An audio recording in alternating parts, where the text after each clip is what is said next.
Horror र साँप यसलाई मैले झन्डै ल्याएको केही न केही त यो खाएर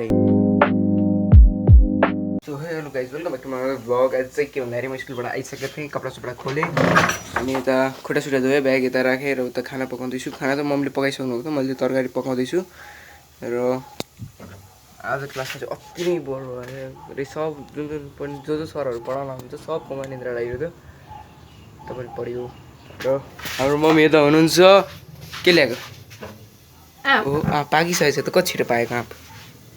यहाँ हेर्नु सक्नुहुन्छ आँप, थाहा छैन के गर्नु ल्याएको। र त्यहाँ तरकारी पकाइदिएछु, मम्मी चलाउँदै हुन्छ होइन। आँप ल्याइसकेपछि त केही न केही त गर्नु पर्यो। त मैले के गरेँ भन्दाखेरि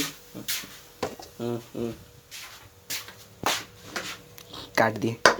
खानु त पऱ्यो, यस्तै हल्का डिजाइन बनाइदिएको, राम्ररी बनेन भएको।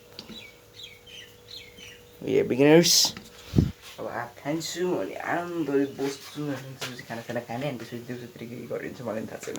हो गाइज अहिले चाहिँ 12 बज्न 1 बज्न आँटो र हामीले भाँडा मस्कायौँ के देखिँदैन। र त्यहाँ कपडा धोएर मम्मी सुकाउँदै हुन्छ।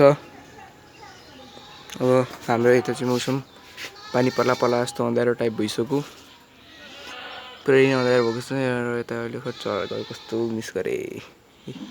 अझै एउटा उड्दै थियो देखिएन, कता पुग्यो खोइ, हरायो चरा।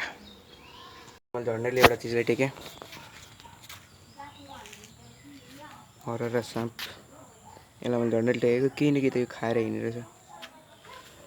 त सँगैसँगै जाम एकछिन, केही न केही त खाएर हिँड्ने रहेछ। यसको पेट पुरै फुलेको छ।